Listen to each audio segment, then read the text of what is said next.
Hello बच्चों, आज के इस वीडियो में हम लोग क्लास 10th बायोलॉजी का चैप्टर शुरू करने वाले हैं जो कि है जैव प्रक्रम यानी कि लाइफ प्रोसेस। सबसे पहले बात करेंगे जैव प्रक्रम होता क्या है।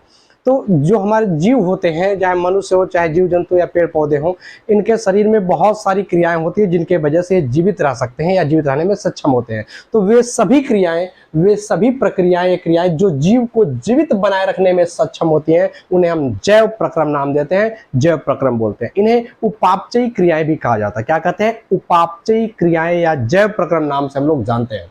जैसे कि हम बात करें कौन कौन सी क्रियाएं हैं, तो एक होता है पोषण, श्वसन, उत्सर्जन, परिवहन आदि। ये सभी क्या है? ये सभी हमारी जैव प्रक्रियाएं हैं। क्या है? जैव प्रक्रम के भाग हैं, जैव प्रक्रम की प्रक्रियाएं हैं, उपापचयी क्रियाएं हैं। तो उपापचयी क्रियाओं को अगर हम देखें तो दो समूहों में हम लोग बांट सकते हैं। एक होता है उपचयी क्रियाएं, जिन्हें इंग्लिश में बोलते हैं एनाबोलिक रिएक्शन, उपचयी या एनाबोलिक रिएक्शन। दूसरा होता है अपचयी क्रियाएं या कैटाबोलिक रिएक्शन, इंग्लिश में क्या बोलेंगे? Catabolic reaction. अब उपचयी क्रियाएं क्या होती हैं? ऐसी क्रियाएं, ऐसी अभिक्रियाएं जिनमें एक सरल पदार्थ जटिल पदार्थ में बदलता है, मतलब सरल कार्बनिक पदार्थों से जटिल कार्बनिक पदार्थों का संश्लेषण होता है। ऐसी अभिक्रियाओं को हम लोग नाम देते हैं उपचयी क्रियाएं, जो एक जीव के शरीर के अंदर होती है। अगर इनमें बात करें कि उदाहरण क्या है इसका, तो उदाहरण होता है प्रकाश संश्लेषण। क्या होता है? प्रकाश संश्लेषण। जैसा कि आपको पता होगा, आप 7th क्लास में ही पढ़ के आए हैं कि जो हरे पौधे होते हैं वह सूर्य के प्रकाश की उपस्थिति में कार्बन डाइऑक्साइड और पानी, कार्बन डाइऑक्साइड और जल के द्वारा अपना भोजन बनाते हैं। इस प्रक्रिया को हम लोग क्या बोलते हैं? प्रकाश संश्लेषण कहते हैं। और इस प्रक्रिया में ऑक्सीजन गैस भी बनती है, जो कि गैस के रूप में मुक्त होती है। ऑक्सीजन गैस भी बनती है, जो मुक्त होती है, जो जीवन के लिए बहुत लाभदायक गैस होती है, जीवनदायी गैस होती है। तो प्रकाश संश्लेषण कैसी प्रक्रिया है? यह है उपचयी क्रिया है, एनाबोलिक रिएक्शन है। बात समझ में आ रही है? चलिए अब आगे बढ़ते हैं। दूसरे प्रकार की जो क्रिया होती है वो क्या होती है? अपचयी क्रियाएं। अपचयी क्रियाएं मतलब कैटाबोलिक रिएक्शन। इनमें क्या होता है? इनमें जो जटिल पदार्थ होते हैं वो सरल पदार्थों में बदलते हैं, सरल पदार्थों में विघटित होते हैं। जटिल पदार्थ क्या होते हैं? सरल पदार्थों में विघटित होते हैं। तो बोल सकते हैं इनमें जटिल कार्बनिक पदार्थों से सरल कार्बनिक पदार्थ बनते हैं। जैसे कि उदाहरण में देखें तो श्वसन है, पाचन है, ऑक्सीजन है। श्वसन है, पाचन है, ऑक्सीजन है। इनमें क्या होता है? जटिल पदार्थ जो होते हैं वो सरल पदार्थों में विभाजित हो जाते हैं, विघटित हो जाते हैं, टूट जाते हैं। अब मानव शरीर में अगर हम देखें तो मानव शरीर में मुख्य जो अंग तंत्र होते हैं वो 5 हैं। कौन कौन से? पाचन तंत्र, श्वसन तंत्र, परिसंचरण तंत्र, उत्सर्जन तंत्र और जनन तंत्र। ये 5 मुख्य तंत्र हैं, जो अंग तंत्र है जो मानव शरीर के अंदर होते हैं। पाचन तंत्र, श्वसन तंत्र, परिसंचरण तंत्र, उत्सर्जन तंत्र और जनन तंत्र। इन सभी तंत्रों को हम लोग बारी बारी से इस चैप्टर में पढ़ने वाले हैं, ठीक है। और ये सभी तंत्र जो होते हैं एक दूसरे पर आश्रित होते हैं, एक दूसरे पर निर्भर रहते हैं, जिससे जो हमारा शरीर है सही रूप से क्रियान्वित हो सके। जो शरीर है वह सही रूप से, जीवों का शरीर सही रूप से क्रियान्वित हो सके। इसके लिए जरूरी है कि ये 5 तंत्र जो हमारे मुख्य तंत्र हैं या इसके अतिरिक्त भी जो तंत्र हैं सभी एक दूसरे पर निर्भर रहें। जैसे अगर हम बात करें परिसंचरण तंत्र में, परिसंचरण तंत्र के लिए जो रक्त होता है वो O2 को लेकर के जाता है, उसके लिए O2 की जरूरत होती है, मतलब ऑक्सीजन की जरूरत होती है परिसंचरण तंत्र में। तो वो ऑक्सीजन हमें कहां से प्राप्त होगा? श्वसन तंत्र के माध्यम से प्राप्त होगा। तो परिसंचरण तंत्र ऑक्सीजन के लिए किस पर निर्भर करता है? O2 पर निर्भर करता है। श्वसन तंत्र पर निर्भर करता है, श्वसन तंत्र पर निर्भर करता है कौन? परिसंचरण तंत्र। इसी तरह से अगर हमें पोषक तत्वों की जरूरत हो तो किस पर निर्भर करेंगे? तो निर्भर करेंगे अपने पाचन तंत्र पर। किस पर निर्भर करेंगे? पाचन तंत्र पर निर्भर करेंगे। तो आई होप आपको इतनी बात समझ में आ गई होगी। आप स्क्रीनशॉट लें और ऐसे ही सेम अपनी कॉपी पर लिख लें, आपका नोट्स तैयार हो जाएगा। तो स्क्रीनशॉट लीजिए, फिर हम लोग आगे बढ़ते हैं। अब हम लोग समझते हैं पोषण क्या होता है, न्यूट्रिशन क्या होता है। देखिए, पोषण का मतलब क्या होता है? शरीर को जो पोषक तत्व, जो जरूरी पोषक तत्व हैं वो मिल जाएं, तो इस प्रक्रिया को हम लोग पोषण कहेंगे। अब पोषक तत्व आता कहाँ है? पोषक तत्व भोजन के अंदर होता है, भोज्य पदार्थों के अंदर होता है। तो पोषण एक ऐसी प्रक्रिया है जिसके द्वारा एक जीव कार्य करने के लिए या फिर वृद्धि करने के लिए या जीवन की विभिन्न क्रियाओं को करने के लिए ऊर्जा प्राप्त करता है। ऐसी प्रक्रिया को हम लोग पोषण बोलते हैं। क्या बोलते हैं? पोषण। पोषण हमें मिलेगा पोषक तत्वों से, और पोषक तत्व कहाँ मिलेंगे? भोजन से। कहाँ से मिलेंगे? भोजन से। इसलिए हम कह सकते हैं कि जीवधारियों के लिए पोषण या भोजन आवश्यक है। पोषण या भोजन अत्यंत आवश्यक है, क्योंकि इसके निम्नलिखित कार्य हैं। जो पोषण या भोजन है उसके निम्नलिखित कार्य। क्या क्या कार्य होते हैं भाई? तो एक कार्य होता है ऊर्जा की आपूर्ति। ऊर्जा की आपूर्ति, भोजन या पोषण हमें ऊर्जा की आपूर्ति करता है। दूसरा होता है शरीर की वृद्धि, शरीर की वृद्धि भोजन या पोषण की सहायता से होगी। तीसरा होगा शरीर में टूट फूट की मरम्मत, और चौथा होगा रोगों से रक्षा। ये 4 काम हमारे पोषण का है या भोजन का है। हम भोजन करेंगे तो हमें पोषण मिलेगा और ये चारों कार्य हो पाएंगे। एक एक को बात करते हैं, एक एक के बारे में समझते हैं। तो ऊर्जा की आपूर्ति, देखें विभिन्न जैविक क्रियाओं के लिए शरीर को ऊर्जा की आवश्यकता होगी। जो भी हम जैविक क्रिया हमारे शरीर के अंदर हो रहा है, हम जो भी कार्य कर रहे हैं, सबके लिए शरीर को ऊर्जा चाहिए। वो ऊर्जा हमें मिलता है भोजन के ऑक्सीकरण के द्वारा। कैसे मिलता है? भोजन के ऑक्सीकरण के द्वारा। भोजन के ऑक्सीकरण के द्वारा जब हम भोजन करते हैं तो उसमें से जो पोषक तत्व होते हैं, भोजन का पाचन होता है, वो पोषक तत्व अवशोषित हो जाते हैं। फिर जब हम ऑक्सीजन गैस लेते हैं फेफड़ों के द्वारा, क्या करते हैं? ऑक्सीजन गैस शोषण करने के लिए, तो वो ऑक्सीजन गैस उस भोजन का क्या करेगी? ऑक्सीकरण करेगी। भोजन में मुख्यतः होता है ग्लूकोज, जो कार्बोहाइड्रेट ग्लूकोज है भोजन के अंदर, उसका ऑक्सीकरण करेगा ऑक्सीजन, जिससे क्या बनेगा? कार्बन डाइऑक्साइड बनेगा, ऊर्जा बनेगी। कार्बन डाइऑक्साइड गैस बनेगा, ऊर्जा बनेगी। फिर उस कार्बन डाइऑक्साइड को हम शरीर के बाहर निकाल देते हैं उत्सर्जन की प्रक्रिया के द्वारा, और जो ऊर्जा बनती है उसी का उपयोग हम लोग करते हैं। तो ये ऊर्जा की आपूर्ति हमें कहां से हो रही है? मुख्यतः भोजन से हो रही है। भोजन में ही कार्बोहाइड्रेट हम ग्रहण करते हैं, तो उसी कार्बोहाइड्रेट के ऑक्सीकरण के द्वारा हमें ऊर्जा प्राप्त हो जाती है। फिर होती है शरीर की वृद्धि, growth of the body, growth of the body, शरीर की वृद्धि। शरीर की वृद्धि के लिए देखें क्या होता है कि जो पचा हुआ खाद्य पदार्थ है, पचा हुआ खाद्य पदार्थ है, जो भोजन करके हमने भोजन ग्रहण किया, उस खाद्य पदार्थ को पचाया, तो उस वह खाद्य पदार्थ कहाँ चला जाता है? हमारे जीव द्रव्य में। जो शरीर में जीव द्रव्य है उसको क्या कर लेते हैं? आत्मसात कर लेते हैं, अपने अंदर समाहित कर लेते हैं, जिस प्रक्रिया को नाम देते हैं स्वांगीकरण। क्या नाम देते हैं? स्वांगीकरण नाम देते हैं। और जब ये स्वांगीकरण की प्रक्रिया होगी तो जीव द्रव्य की मात्रा में लगातार वृद्धि होगी। स्वांगीकरण की प्रक्रिया के द्वारा जो जीव द्रव्य की मात्रा उसमें वृद्धि हो जाती है, जिससे हमारा शरीर में भी क्या हो जाता है? वृद्धि हो जाता है, जिससे शरीर में भी वृद्धि हो जाती है। अब शरीर में वृद्धि के लिए कौन कौन से पोषक तत्व ज्यादा उत्तरदायी होते हैं? तो होता है हमारा प्रोटीन, विटामिन और खनिज लवण। प्रोटीन, विटामिन और खनिज लवण शरीर की वृद्धि में ज्यादा भूमिका निभाते हैं। मुख्य भूमिका में यही तीनों होते हैं, प्रोटीन, विटामिन और खनिज लवण। ठीक है, चलिए अब आगे बढ़ते हैं हम लोग। शरीर में टूट फूट की मरम्मत, repair of damage body part. इसमें क्या होता है कि जो हम पोषक तत्व भोजन के द्वारा ग्रहण कर रहे हैं उसमें एक हमारा प्रोटीन भी है, तो ये प्रोटीन मुख्य भूमिका निभाता है शरीर के टूटे फूटे अंगों की मरम्मत करने में, टूटे फूटे अंगों की मरम्मत करने में। तो ये प्रोटीन एक क्रिया करेगा जिसके द्वारा टूटे फूटे अंगों की मरम्मत करेगा। उस क्रिया को उत्प्रेरित करने का काम करता है हमारा खनिज लवण और विटामिन। उस क्रिया को उत्प्रेरित करने का काम कौन करता है? खनिज लवण और विटामिन। उत्प्रेरित करने का मतलब होता है उसको फास्ट करना, अभिक्रिया को तेज करना, बढ़ाना। तो प्रोटीन हमारे बॉडी पार्ट्स को रिपेयर करता है, उसको क्या करता है? मरम्मत करता है उसकी, और उस अभिक्रिया को तेज कौन करवाता है? खनिज और विटामिन। तो खनिज और विटामिन भी बहुत इंपॉर्टेंट है शरीर के लिए। चलिए अब चौथे नंबर पे हमारा है रोगों से रक्षा, protection from disease. Protection from disease, जब हम संतुलित भोजन लेते हैं, यानी भोजन करते हैं, सभी पोषक तत्व उसमें उचित मात्रा में मौजूद रहते हैं, तो उस भोजन को हम लोग संतुलित भोजन कहते हैं। तो संतुलित भोजन क्या करता है? शरीर की प्रतिरोधक क्षमता को बढ़ा देता है, जिससे शरीर रोगों से लड़ने के लिए तैयार हो जाता है। तो संतुलित भोजन शरीर की प्रतिरोधक क्षमता को बढ़ा देता है।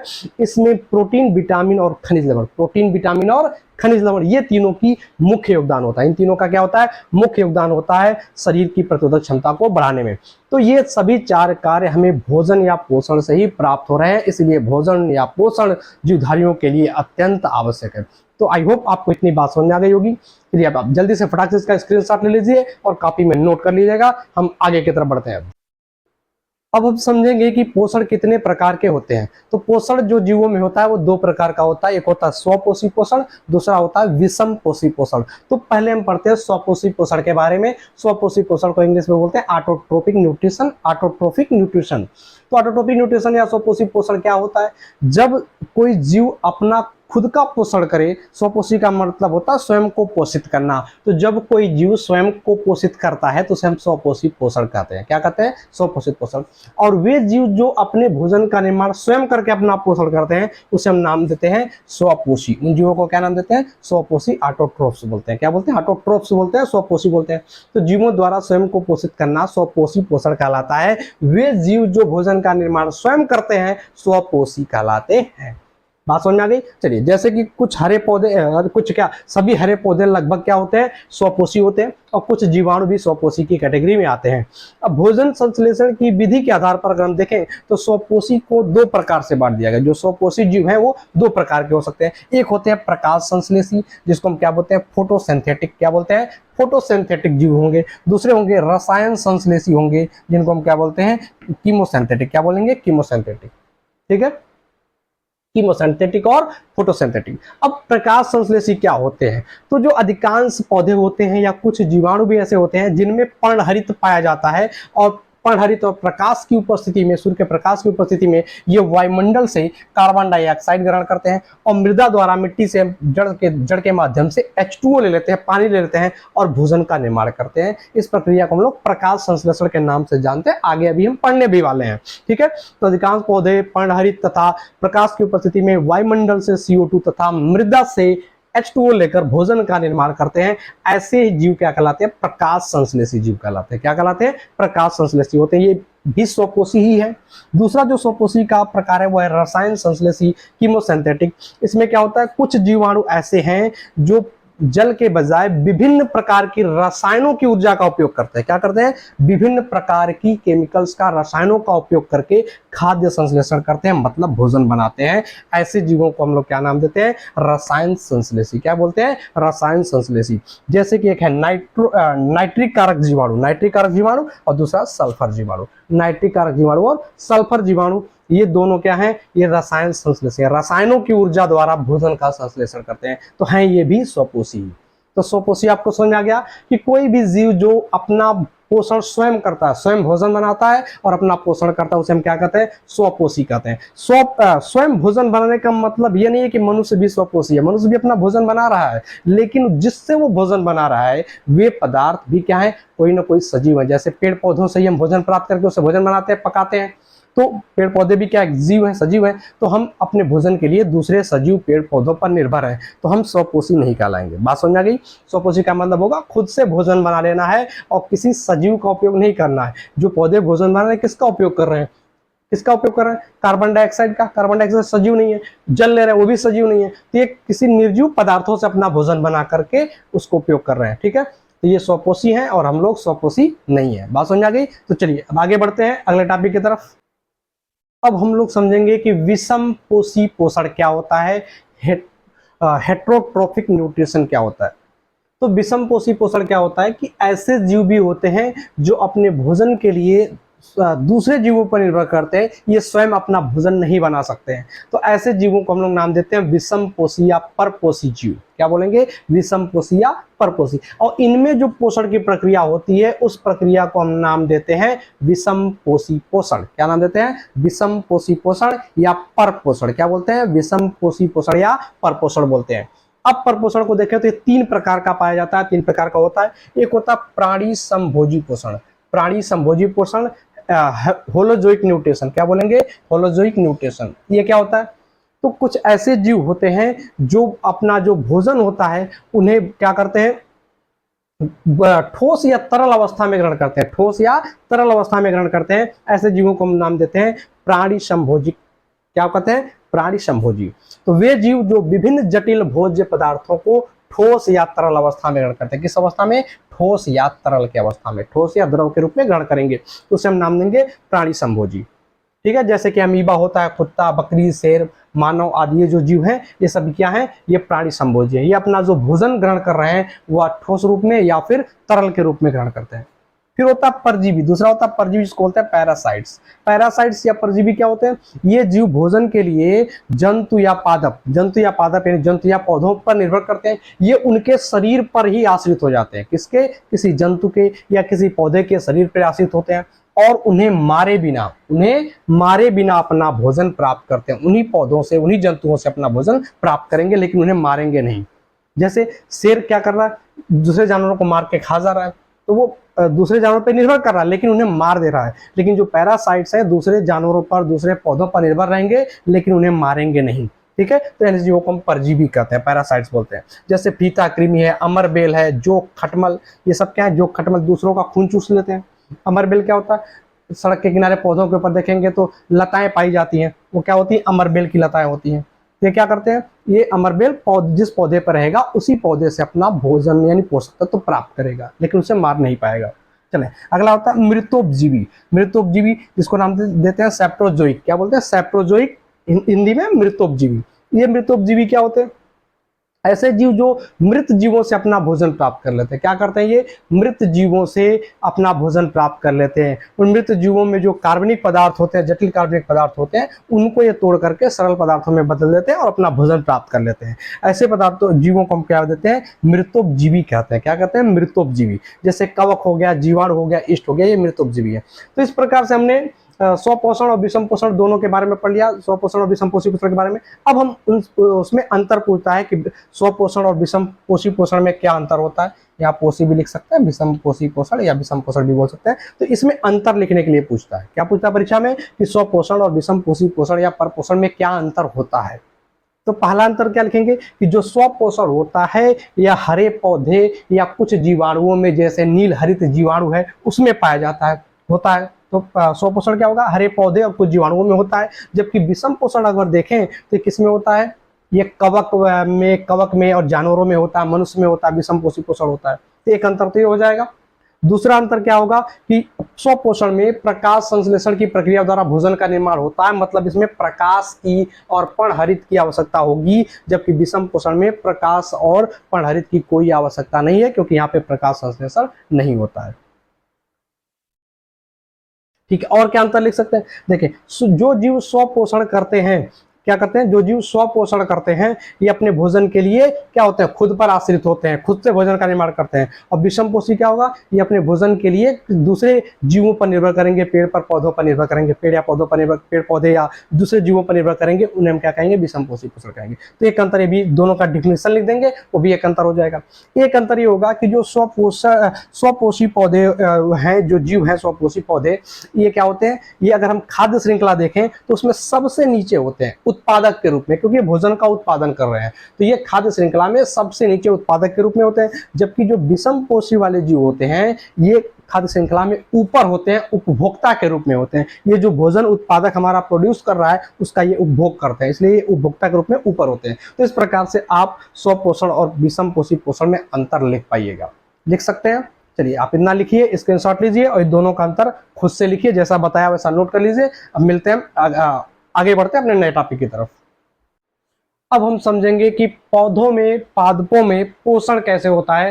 तो हमने पढ़ा, अभी समझा कि पौधे प्रकाश संश्लेषण के द्वारा भोजन बनाते हैं। तो यही हम प्रक्रिया को पढ़ने वाले कि प्रकाश संश्लेषण क्या होता है, क्योंकि पौधों में पोषण प्रकाश संश्लेषण के द्वारा ही होता है। तो पौधों में पोषण यानी प्लांट न्यूट्रिशन, जिसे हम प्रकाश संश्लेषण कहते हैं, फोटोसिंथेसिस कहते हैं, प्रकाश संश्लेषण के द्वारा होता है। तो अब समझे कि प्रकाश संश्लेषण होता क्या है। तो प्रकाश संश्लेषण एक जैव रासायनिक अभिक्रिया है। कैसी अभिक्रिया है, जैव रासायनिक अभिक्रिया। जैव रासायनिक क्यों, क्योंकि ये एक सजीव के शरीर के अंदर हो रहा है। तो सजीवों में जो रासायनिक अभिक्रिया होती है उसे जैव रासायनिक अभिक्रिया कहते हैं। इसमें क्या होता है कि इसमें जो हरे पौधे, जो पौधे होते हैं, पौधे के हरे भाग में एक लवक उपस्थित होता है जिसे हम बोलते हैं पर्णहरिम। क्या होता है, पर्णहरिम, जिसको इंग्लिश में बोलते हैं क्लोरोफिल। क्या होता है, क्लोरोफिल या पर्णहरिम होता है। ये पर्णहरिम क्या करता है, जो सूर्य की ऊर्जा है, सौर ऊर्जा है, इसको बदल देता है रासायनिक ऊर्जा में। सौर ऊर्जा को किसमें बदलेगा, रासायनिक ऊर्जा में। तो पौधे के हरे भाग में उपस्थित पर्णहरिम की सहायता से सौर ऊर्जा को रासायनिक ऊर्जा में बदल दिया जाता है। किसमें बदल दिया जाता है, रासायनिक ऊर्जा में। उसके बाद वायुमंडल से जो CO2 गैस प्राप्त करते हैं पौधे, और मृदा से यानी मिट्टी से जल को अवशोषित कर लेते हैं, H2O को अवशोषित कर लेते हैं। तो इस जल और कार्बन डाइऑक्साइड के बीच अभिक्रिया होती है। जल और कार्बन डाइऑक्साइड के बीच अभिक्रिया होती है और उससे प्राप्त होता है हमारा भोजन यानी ग्लूकोज। क्या प्राप्त होता है, भोजन या ग्लूकोज। मुख्यतः जो भोजन होता है ग्लूकोज होता है, कार्बोहाइड्रेट होता है। सूत्र होता है C6H12O से। तो पूरी अभिक्रिया, पूरा परिभाषा क्या लिख सकते हैं, प्रकाश संश्लेषण एक जैव रासायनिक अभिक्रिया है जिसमें पौधे के हरे भाग में उपस्थित पर्णहरिम की सहायता से सौर ऊर्जा को रासायनिक ऊर्जा में बदलकर वायुमंडल से ली गई CO2 तथा मृदा से अवशोषित जल यानी H2O की सहायता से भोजन का निर्माण करते हैं, तथा O2 यानी ऑक्सीजन गैस सह उत्पाद के रूप में मुक्त होती है। इसमें ऑक्सीजन गैस भी बनता है जिसे हम सह उत्पाद बोल सकते हैं, पानी भी बनता है, H2O भी बनता है। तो इस प्रकाश संश्लेषण को हम रासायनिक अभिक्रिया के रूप में कैसे लिख सकते हैं, तो हम लोग लिखेंगे कार्बन डाइऑक्साइड CO2 और पानी यानी H2O दोनों के बीच अभिक्रिया होता है। सूर्य के प्रकाश की उपस्थिति में पर्णहरिम की उपस्थिति में, सूर्य के प्रकाश के उपस्थिति में होगा, क्या बनेगा, ग्लूकोज बनेगा। क्या बनेगा, ग्लूकोज। ग्लूकोज का फॉर्मूला होता है C6H12O6।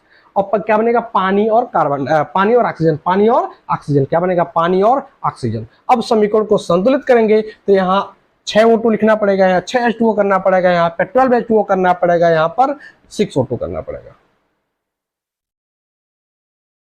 तो ये संतुलित अभिक्रिया हो जाएगी। ये क्या है, एक संतुलित रासायनिक अभिक्रिया हो जाएगी। चलिए अब देखिए कि कार्बोहाइड्रेट जो ये बन रहा है, यानी ग्लूकोज जो बन रहा है, यह पौधे इसको तुरंत उपयोग नहीं करते हैं, जबकि इसको मंड के रूप में संचित करके रख लेते हैं, भविष्य के लिए इकट्ठा करके रख लेते हैं, फिर उससे धीरे धीरे ऊर्जा प्राप्त करते रहते हैं। यानी ये जो मंड के रूप में हमारा कार्बोहाइड्रेट यानी ग्लूकोज एकत्रित होगा, यह आंतरिक ऊर्जा की भांति कार्य करेगा। कैसे कार्य करेगा, आंतरिक ऊर्जा की भांति कार्य करता है। पौधों के शरीर के अंदर आंतरिक ऊर्जा के रूप में संचित रहेगा, धीरे धीरे पौधे इसका उपयोग करते रहते हैं। चलिए अब बात करते हैं कि प्रकाश संश्लेषण के महत्व क्या क्या है, क्या क्या इसके इंपॉर्टेंस है। तो इसके कुछ इंपॉर्टेंस यहाँ पे लिखे हुए हैं, जैसे जो पौधे प्रकाश संश्लेषण के द्वारा भोजन का उत्पादन कर रहे हैं, तो ये जो भोजन बना के पौधे रख रहे हैं मंड के रूप में, इसी को विभिन्न जीव, विभिन्न सजीव उपयोग करते हैं, जैसे मनुष्य भी इन्हीं का उपयोग करता है। तो प्रकाश संश्लेषण द्वारा जो भोज्य पदार्थों का उत्पादन होता है, प्रकाश संश्लेषण द्वारा भोज्य पदार्थों का उत्पादन होता है।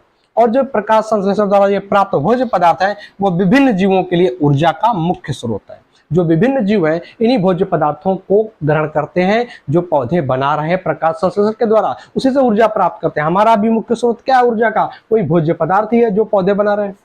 ठीक है, और क्या करते हैं पौधे, जो वायुमंडल में CO2 और O2 है, इन गैसों का अनुपात प्रकाश संश्लेषण द्वारा ही नियंत्रित रहता है, क्योंकि सभी जीव, पौधे भी, सभी जीव पौधे भी उसमें होते हैं जो कि क्या करते हैं, श्वसन की प्रक्रिया करते हैं, जिसमें ऑक्सीजन ग्रहण करते हैं और कार्बन डाइऑक्साइड छोड़ते हैं। इस प्रकार से हम देखते हैं कि कार्बन डाइऑक्साइड की मात्रा बहुत बढ़ जाती है और ऑक्सीजन खत्म हो जाता, बहुत कम हो जाता, जिससे क्या होता है, जीवों का जीवन खतरे में पड़ जाता है। लेकिन पौधे क्या करते हैं, इस प्रकाश संश्लेषण की प्रक्रिया द्वारा ऑक्सीजन बनाते रहता है। क्या बनाते हैं, ऑक्सीजन बनाते हैं और कार्बन डाइऑक्साइड को खपत भी करते हैं, कार्बन डाइऑक्साइड की खपत करते हैं और ऑक्सीजन बनाते जाते हैं, जिससे जो वायुमंडल में CO2 और O2 का अनुपात है वो नियंत्रित बना रहता है। तो ये प्रकाश संश्लेषण का महत्व है। ये क्या है, प्रकाश संश्लेषण के महत्व है। तो आप इसका स्क्रीनशॉट लीजिए और नोट करिए, फिर हम आगे बढ़ते हैं।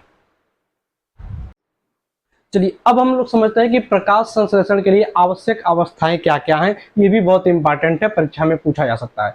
तो प्रकाश संश्लेषण के लिए कुछ अवस्थाएं, जो आवश्यक अवस्थाएं वो क्या क्या है। पहला तो है प्रकाश यानी सनलाइट, और दूसरा होता है पर्णहरिम यानी क्लोरोफिल।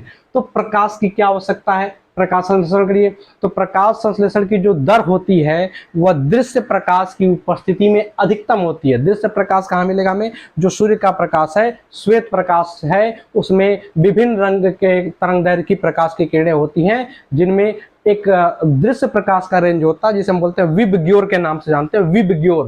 विबग्योर यानी वायलेट से लेकर के रेड तक का, ये हमने प्रिज्म में फिजिक्स में पढ़ा हुआ है। तो जो दृश्य प्रकाश की उपस्थिति में जो प्रकाश संश्लेषण की दर होती है वो अधिकतम पाई जाती है। अब उसमें जो लाल रंग की तरंगदैर्घ्य है, उस प्रकाश के लिए अगर देखेंगे तो प्रकाश संश्लेषण की दर सबसे अधिक होती है, और हरे रंग के तरंगदैर्घ्य के प्रकाश के लिए सबसे कम होता है। लाल रंग के लिए सबसे अधिक और हरे के लिए सबसे कम होता है। तो इस पॉइंट को याद रखेंगे, बहुविकल्पी प्रश्न में पूछा जा सकता है कि प्रकाश संश्लेषण की दर किस रंग के प्रकाश के लिए सबसे अधिक होता है, तो भैया लाल के लिए, और कम किसके लिए होता है, हरे के लिए। ठीक है, अगर प्रकाश की हम तीव्रता को बढ़ा देते हैं, प्रकाश की तीव्रता बढ़ती है, तब भी प्रकाश संश्लेषण की दर बढ़ जाती है। परंतु क्या होगा, बहुत अधिक अगर तीव्रता हम बढ़ा देंगे तो जो पर्णहरिम है उसका हो जाएगा सोलराइजेशन। क्या हो जाएगा, सोलराइजेशन हो जाएगा। और जब सोलराइजेशन हो जाएगा तो प्रकाश संश्लेषण की दर क्या हो जाएगी, फिर कम हो जाएगी। तो तीव्रता बढ़ने से प्रकाश संश्लेषण की दर बढ़ती है, लेकिन बहुत अधिक तीव्रता अगर बढ़ा दें तो जो हमारा पर्णहरिम है उसी का सोलराइजेशन हो जाएगा। सूर्य के प्रकाश से की उपस्थिति में जब तीव्रता बहुत ज्यादा बढ़ जाती है तो पर्णहरिम का हो जाता है सोलराइजेशन, जिससे प्रकाश संश्लेषण की दर कम हो जाती है। यानी जो पर्णहरिम है वो उसकी कार्यक्षमता कम हो जाती है, जिससे प्रकाश संश्लेषण कम हो जाता है। फिर आते हैं पर्णहरिम यानी क्लोरोफिल। ये भी, इसकी उपस्थिति भी अनिवार्य है प्रकाश संश्लेषण के लिए, क्योंकि ये क्या करता है कि जो पर्णहरिम होता है यही सूर्य के प्रकाश को रासायनिक ऊर्जा में बदलता है। सूर्य के प्रकाश की ऊर्जा को रासायनिक ऊर्जा में बदलने का काम पर्णहरिम यानी क्लोरोफिल ही करता है। इसकी उपस्थिति भी बहुत जरूरी है। जिन पत्तियों में हम देखते हैं कि अगर पढ़निम ज्यादा मात्रा में है, उन पत्तियों में प्रकाश संश्लेषण अधिक मात्रा में होता है, क्योंकि प्रकाश संश्लेषण के लिए ऊर्जा चाहिए, सूर्य की ऊर्जा चाहिए, और उस ऊर्जा को रासायनिक ऊर्जा में बदलेगा कौन? पढ़निम। तो जिन पत्तियों में पढ़निम अधिक मात्रा में पाया जाता है, उन पत्तियों द्वारा प्रकाश संश्लेषण अधिक होता है। ठीक है, तो ये भी जरूरी है। इनके अतिरिक्त, इन दोनों के अतिरिक्त भी कुछ सहायक कारक भी और हैं जो प्रकाश संश्लेषण को प्रभावित कर सकते हैं, जिनके कारण प्रकाश संश्लेषण बढ़ या घट सकता है। तो उनमें से जैसे कि एक है H2O और CO2, पानी और कार्बन डाइऑक्साइड, पानी और कार्बन डाइऑक्साइड। ये क्या है? ये प्रकाश संश्लेषण में हमने अभी अभिक्रिया देखा था कि उसमें एक कच्चे माल के रूप में प्रयोग होते हैं। इन्हीं से भोजन बनाता है पौधा, H2O और CO2 से। तो ये कच्चे माल के रूप में प्रयुक्त होते हैं, तो यानी रासायनिक अभिक्रिया के अभिकारक हैं। तो जब अभिकारक बढ़ाते हैं तो उत्पाद बढ़ जाता है, यानी प्रकाश संश्लेषण बढ़ जाता है। इसका मतलब जब H2O और CO2 की मात्रा अधिक होगी तो प्रकाश संश्लेषण भी अधिक हो जाएगा, प्रकाश संश्लेषण की दर भी बढ़ जाएगी। तो एक कच्चे माल के रूप में प्रयुक्त होता है, इसको याद रखेंगे। दूसरा खनिज लवण। कुछ खनिज लवण जैसे मैग्नीशियम हो गया, मैंगनीज हो गया, आयरन हो गया, सल्फर हो गया, इनकी अगर कमी हो जाए तो प्रकाश संश्लेषण की दर कम हो जाती है। इसीलिए इन खनिज लवणों की भी जरूरत पड़ती है। खनिज लवण कहाँ से मिलते हैं? जमीन से पौधा खींचता है। कहाँ से खींचता है? जमीन से पौधा खींचता है। तो इनकी भी भरपूर मात्रा होनी चाहिए, जिससे प्रकाश संश्लेषण की दर कम ना होने पाए। तीसरा होता है तापमान। क्या होता है? तापमान। अब ये देखा जाता है कि अगर तापमान 10 से 35 डिग्री सेल्सियस के बीच हो, 10 से 35 के बीच अगर हम बढ़ा रहे हैं, 10 से 35 तक अगर बढ़ाते जा रहे हैं, तो प्रकाश संश्लेषण की दर क्या होती है? बढ़ जाती है। तो लिखा है प्रकाश संश्लेषण की दर 10 से 35 डिग्री सेल्सियस तक बढ़ती है। इससे कम, 10 से कम या 35 से ज्यादा अगर होगा तो जो एंजाइम प्रयोग होते हैं, क्या होता है कि जो जैविक अभिक्रियाएं होती हैं सब में एंजाइम प्रयोग होते हैं। एंजाइम मुख्यतः प्रोटीन के बने होते हैं। एंजाइम क्या होते हैं? मुख्यतः प्रोटीन होते हैं। तो जब 10 से कम या 35 से ऊपर का तापमान होता है तो जो एंजाइम होता है उसका विकृतीकरण हो जाता है। क्या होता है? विकृतीकरण हो जाता है, जिससे प्रकाश संश्लेषण की दर क्या हो जाएगी? कम हो जाएगी। तो प्रकाश संश्लेषण की दर 10 से 35 डिग्री सेल्सियस तक बढ़ता है। ताप बढ़ाने पे 10 से 35 तक बढ़ सकता है, लेकिन इससे कम या ज्यादा तापमान अगर रहेगा तो जो हमारा एंजाइम प्रयोग होता है वो जाएगा विकृतीकरण हो जाएगा। उसका क्या हो जाएगा? विकृतीकरण, जिससे अभिक्रिया की दर यानी प्रकाश संश्लेषण की दर कम हो जाती है। तो फिलहाल इस वीडियो में हम लोग इतना ही रखते हैं। अब नेक्स्ट वीडियो में हम लोग इसके आगे के टॉपिक्स पढ़ेंगे, तो प्लीज वीडियो को पूरा देखते रहें और दोस्तों के साथ जरूर शेयर करें। और वीडियो अच्छा लगा तो जरूर लाइक करें, और चैनल को अभी तक सब्सक्राइब नहीं किया तो प्लीज सब्सक्राइब जरूर कर लें।